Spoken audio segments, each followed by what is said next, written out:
Emily, we got the all clear around 7:30 tonight when CPD removed their lockdown. You can see behind me there are two townhomes blocked off in crime scene tape.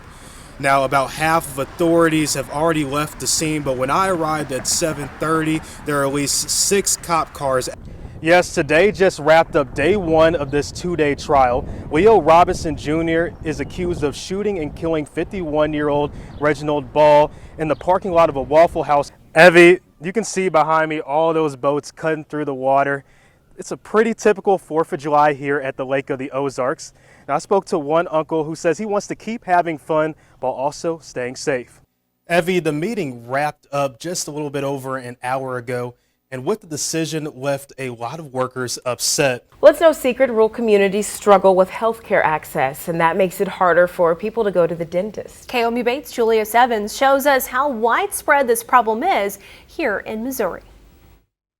Take a look at this map from the Missouri Department of Health. Only the small group of counties in blue have enough dentists per capita that leaves most of the state underserved. Counties like Cowley and Montauk and Miller are even in the severe shortage range. I talked to a Fulton mom who says dental accessibility is just the root of the problem. For daycare owner Mackenzie Vandelit, she says it's been a growing pain getting her family the help they need. For my middle girl, she ended up having to have a root canal, and that was a day out of school after having 3 appointments to try and find somebody in the area that said that they could do it. She says that has been costly in more ways than the dental bill. Taking the time off of work to have to drive further away because we don't really have enough dentists in the area to accommodate everybody's needs. And providers are seeing the struggles in the office every day. Dr. Parrott with Aspen Dental says 42% of his patients come from outside of Columbia. They don't have the dental care that they need. And he says the few doctors in rural areas are sometimes overwhelmed with the amount of patients. And so patients that are in pain with emergencies, they have nowhere to go. For those patients, trips that would normally be too far away are now close enough for emergency dental clinics like Dr. Patel's. Going into the medical urgent care, the emergency room, all they can really get is antibiotics and pain medication. It doesn't solve the source of the problem, which is the actual tooth. According to Missouri census data from 1993 to 2023, the state's population has grown by over 1 million.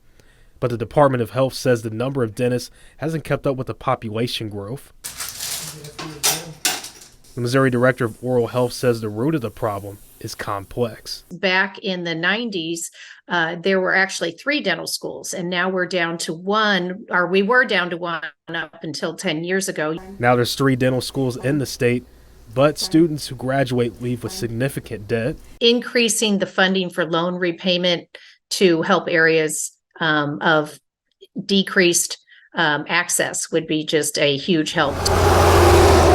Meanwhile, for Vandelit back home in Fulton, she and others just want something hopeful to smile about. You're taking time off of work, you're taking time, away from the kids at school, and that to me is kind of the biggest thing. The Missouri Director of Oral Health says 14 states don't have dental schools, including our neighbors in Kansas and Arkansas. And according to the Health Resources and Services Administration, there's 12,828 dental health professional shortage areas in the country. In the studio, Julius Evans, KOMU 8 News. Action to improve cell service throughout the state of Missouri is underway. The Department of Economic Development awarded $12 million in ARPA funds to cell phone tower providers to help increase connectivity to areas of high need. KOMU 8's Julius Evans is in studio to show us where these new towers will be. Julius. Evie, here's a map of the 29 projects that have been approved so far. You can see here additional towers installed in Cowley and Montgomery counties. I talked to a person who lives just outside of Fulton who told me that what this means for his community. For Cowley County residents like Mason Shoemaker, getting a stable call is hit or miss. We've been through multiple carriers trying to find which ones that work, and we haven't found a single one. Dropping calls and slow loading may be an inconvenience for many, But the real concern is safety. In an emergency, when you need help, what do we all reach for? We reach for our cell phones, and you have to make sure that you've got coverage, whether you're on a road or at home. And that's why we tried to measure those, and we measured the impact of these programs. And that's why the state is investing in more cell towers.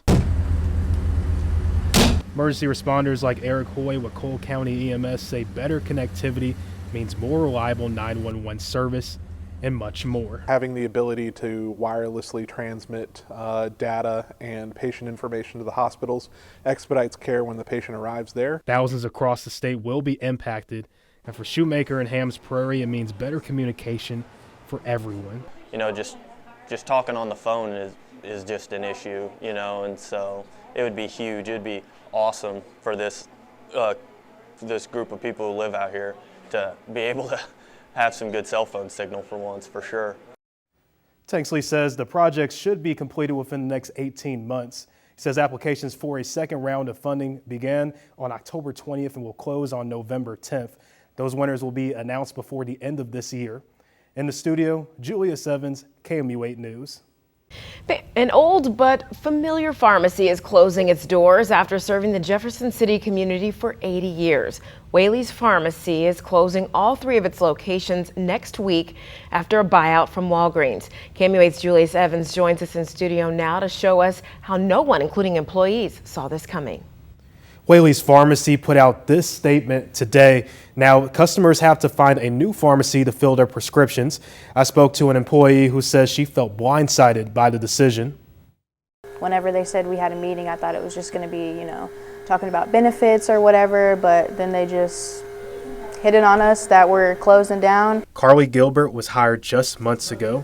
She was training to be a pharmacy technician before she got the news. Everything was going well, and I thought I was going to be here for quite a while because I do like this job, and it's something that I really caught interest in. Gilbert says long-standing employees like her aunt are taking the news harder. My aunt, she's been here for 12 years, and this is how she supports her family, her home, and everything that she has. So it's like this short amount of notice is kind of unprofessional.